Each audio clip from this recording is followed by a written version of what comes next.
Jadi dari kemarin saya neliti banyak banget orang-orang sukses di bidang mereka, dan satu hal yang mencolok banget gitu, semuanya muncul dalam semua orang ini, yaitu kemampuan mereka untuk berkomunikasi.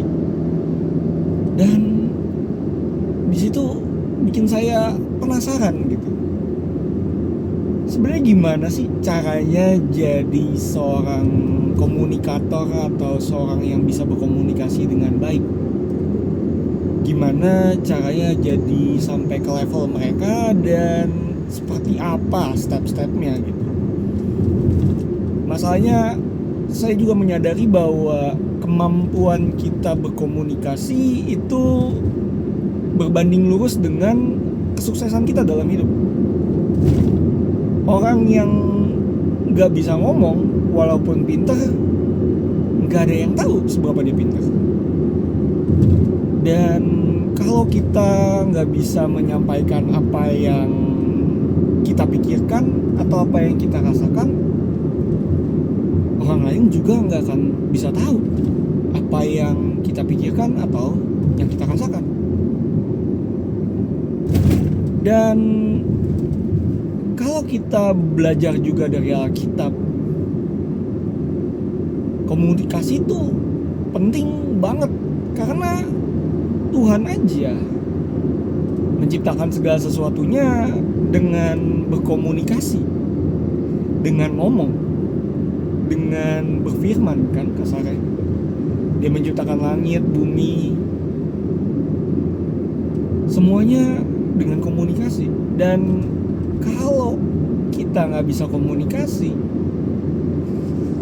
banyak sekali kehidupan atau banyak sekali kesempatan dalam hidup yang terlewat. Makanya kalau saya boleh simpulin apa yang udah saya pelajarin selama 1 minggu ini, saya bisa kasih 3 key takeaway atau 3 poin utama yang saya bisa pelajari. Pertama, untuk jadi seorang komunikator yang hebat, kita harus latihan. Iya, mereka bisa jadi seorang komunikator yang hebat karena mereka sudah terbiasa jadi seorang komunikator yang hebat. Dan kalau mereka nggak sering ngomong, otomatis setiap kali mereka ngomong pasti juga terbata-bata, dan banyak pemikiran yang harus terus, ya banyak kata-kata yang nggak tersampaikan gitu dengan kata-kata yang enak untuk didengar orang. Dengan sering latihan, mereka juga uji coba apakah kalimat seperti ini berhasil, apakah kata-kata ini cocok, apakah nadanya juga nyaman buat orang-orang, gimana cara temponya, ngomongnya tuh harus seperti apa, dan masih banyak lagi yang bisa mereka dapatkan dari latihan. Makanya saya juga komitmen untuk bikin video YouTube selama 10 tahun. Gak peduli siapa yang nonton, tapi minimal saya bisa ngasihin 1 video 1 hari dalam kondisi konteks gak ngedit, dan dalam waktu 1 minggu saya minimal posting 1 video juga gitu di konten di channel saya yang satu lagi yang ngomongin asuransi. Dan dari situ saya udah ngelihat juga gini, betapa saya berprogres juga gitu ya. Dari yang video pertama saya ngelakuin challenge selama 30 hari, saya bikin video terus-terusan, itu juga ngebantuin saya untuk berpikir lebih cepat. Jadi banyak banget manfaat dari latihan. Jadi yang pertama, kalau kalian pengen jago komunikasi, latihan.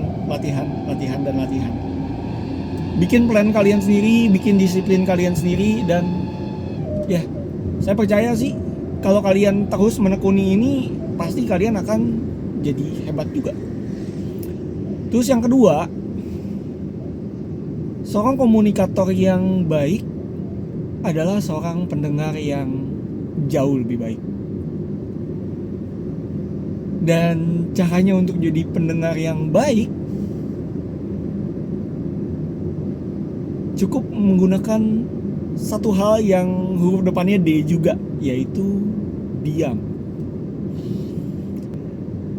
Kalau kita diam, kalau kita fokusnya dengerin masalah orang, fokusnya dengerin apa yang mereka katakan, kita akan lebih bisa berkomunikasi dengan baik karena kita tahu apa yang mereka rasakan dan apa masalah utamanya. Banyak dari kita yang kadang tuh nggak bisa diem gitu. Saya salah satu masalahnya gitu. Saya salah satu orang yang penyakitnya begini juga gitu. Saya seorang advice monster kalau ada istilah bahasa Inggrisnya gitu. Orang yang sukanya kasih ceramah gitu. Orang yang sukanya kasih khotbah lah. Tiba-tiba orang nanya satu, langsung saya pendeta mode atau khotbah mode gitu, ceramah panjang banget, nggak berhenti gitu. Ujung-ujungnya orang juga males gitu. Karena kalau kita sadar kenapa sih kita pengen ngomong terus, alasan utamanya adalah karena kita pengen didengar.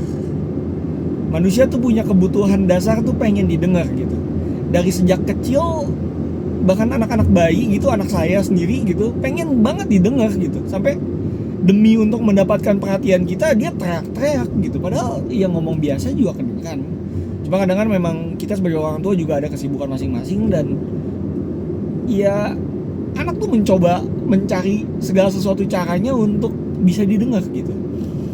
Dan rasa cari perhatian ini, pengen perhatian ini tuh kebawa terus gitu sampai kita juga dewasa. Kita semua sebagai manusia itu pengen didengar. Dan kalau kita bisa jadi pendengar yang baik, kita udah jadi seorang komunikator yang jauh lebih baik. Kenapa? Karena dengan kita berada di tempat pendengar, otomatis lawan bicara kita akan mendapatkan apa yang mereka dapatkan. Dan itu akan membuat kita di mata mereka jadi seseorang yang enak untuk diajak ngomong. Karena ya mereka terpenuhi kebutuhannya gitu. Kebutuhan untuk didengarnya tuh terpenuhi. Makanya yang kedua, untuk kalian bisa jadi seorang komunikator yang baik adalah jadilah pendengar yang baik dengan cara diam dan dengarkan. Benar-benar telaah dalam mendengarkan. Jangan cuma dengerin masuk kuping kiri, keluar kuping kanan, jangan. Masuk kuping kiri, telan dulu, resapin, berdiri di posisi mereka, rasakan apa yang mereka rasakan. Dan kalau memang kamu bisa keluarin solusi, dan kalau mereka membutuhkan solusi, baru keluarin dari mulut solusi kamu. Ya, itu yang kedua. Yang pertama tadi latihan untuk komunikasi. Kedua itu menjadi pendengar yang lebih baik. Dan yang ketiga itu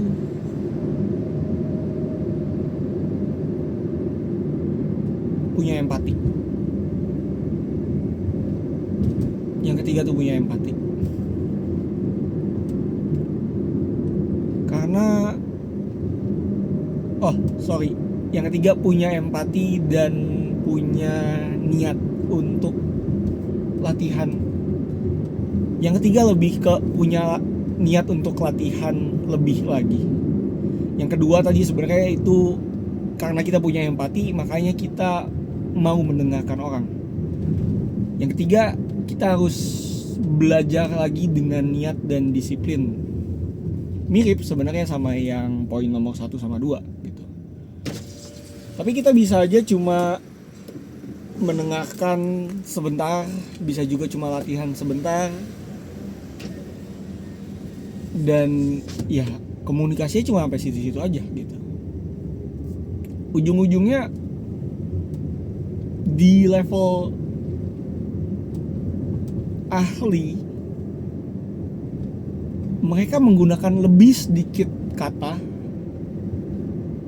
mereka lebih jelas ngomongnya, dan juga mereka lebih mengerti posisi lawan bicaranya.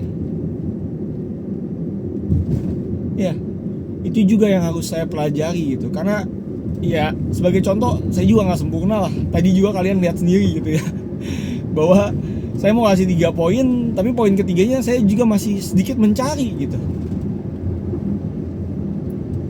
Intinya sih fokus sama mastery, fokus sama kemampuan kita jadi ahli gitu. Pertama kita harus latihan, kedua kita harus mendengarkan, dan ketiga ya fokus mengejar keahlian kita sampai semuanya ini kita udah nggak perlu mikir lagi, ngomongnya udah nggak perlu mikir, tindak tanduk kita juga udah nggak perlu mikir, udah jadi kebiasaan kita, udah jadi nature kita, udah jadi kebiasaan lah, udah jadi diri kita sendiri.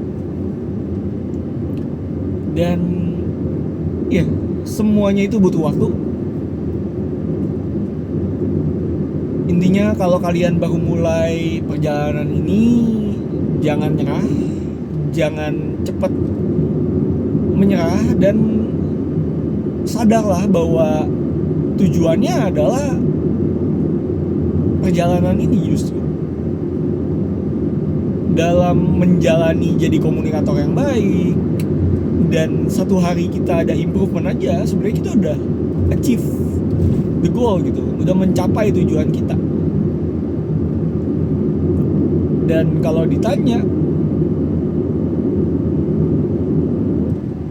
sampai level mana komunikator itu bisa dianggap baik, ya jawabannya sampai orang lain yang mengatakan bahwa wow, komunikasi dengan kamu enak, atau ngobrol dengan kamu enak. Jadi itu bukan sesuatu yang bisa kita tempelin sama diri kita sendiri. Yang kita bisa lakukan adalah fokus sama inputnya gitu. Fokus sama latihan, fokus sama kesadaran kita untuk mendengarkan, fokus untuk jadi yang terbaik. Dan saya percaya dengan kita melakukan ini, pastilah kita bisa menjadi seorang komunikator yang baik. Semoga video ini ngebantuin kalian. Thank you yang udah nonton sampai sekarang dengan segala keterbatasannya gitu ya. Saya juga masih banyak belajar. Semoga saya juga bisa jadi teman kalian belajar, dan apa yang saya pelajari bisa jadi manfaat juga buat kalian. Nama saya Yaskal Wijaya. Tuhan Yesus memberkati. Bye.